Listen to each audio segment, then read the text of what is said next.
couple of nights ago, I had a fairly intense dream that I've been sort of reflecting on past day or two, and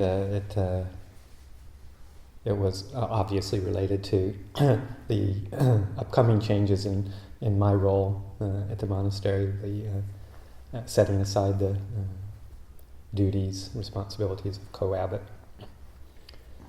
and kind of wondering how life will unfold in the monasteries for myself after that. And it was sort of one of those kind of dreams where you're wandering around in a somewhat confused state of mind.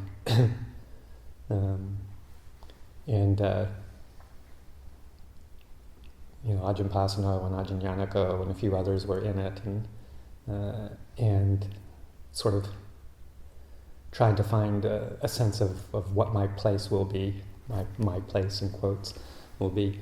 And I won't go through the whole dream, but essentially what the conclusion I came to and woke up with was, I'm totally irrelevant.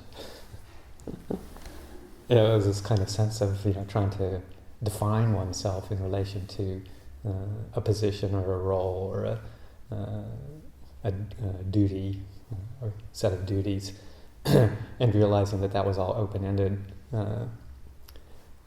as the transitions start to happen. The kind of sanya around it was a bit of being disconcerted.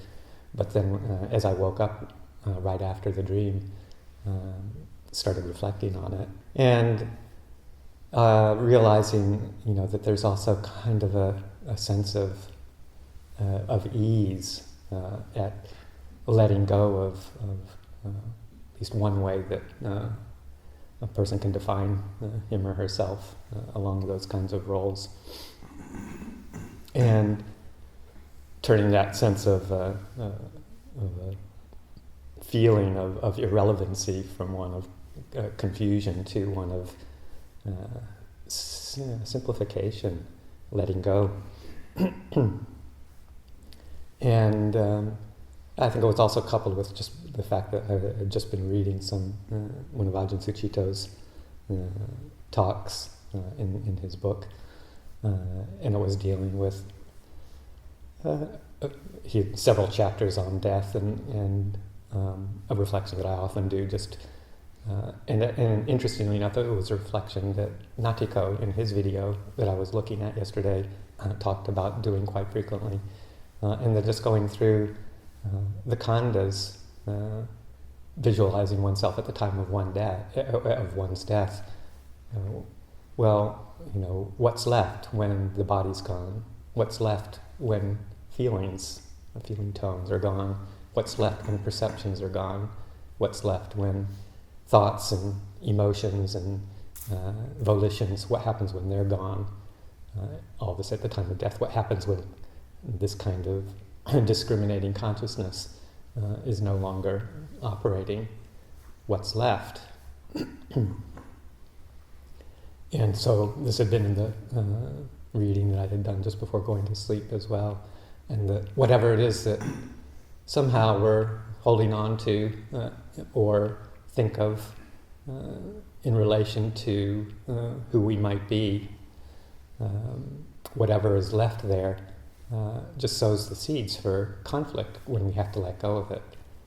So to avoid that sense of conflict, one just needs to keep practicing letting go of all of those ways that we identify, even subtly, not even a formal way of saying, well, this is me, this is who I am, but just in the subtle ways that we hold on to whatever it is that we're holding on to in the whole realm of existence, so that we can have a death doesn't have conflict.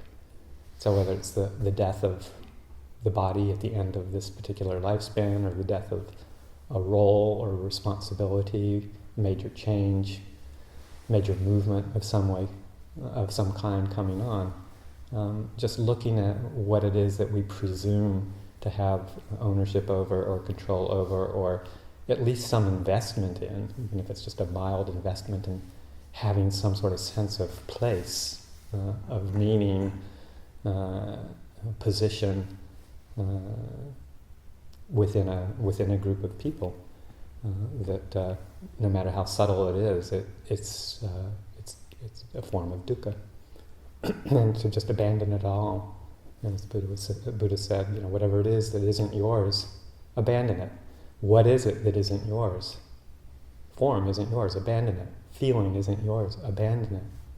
Perceptions, volitions, consciousness, they're not yours, abandon them.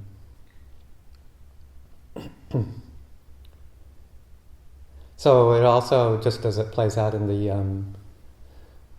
daily life, the daily world too, the more that happens, the less of a sense of individuality that we have to carry around with us, and just realizing that our our needs, our activities, our rights as an individual just become less important, and you realize that what you leave behind when retirement comes, when death comes, is just the ways that what you've done, what you've understood, what you've contributed, that they're just left with the collective group who are still going after you're gone. And the memories of a particular being start to fade over time, but perhaps just supporting and contributing to a group effort for something that's really wholesome and beautiful, like this monastery and the people in it, and the way that it operates as a group thing. That's a great legacy in and of itself, even if these khandhas are long gone and totally irrelevant in a fairly short period of time. So I'll leave that for the morning reflection.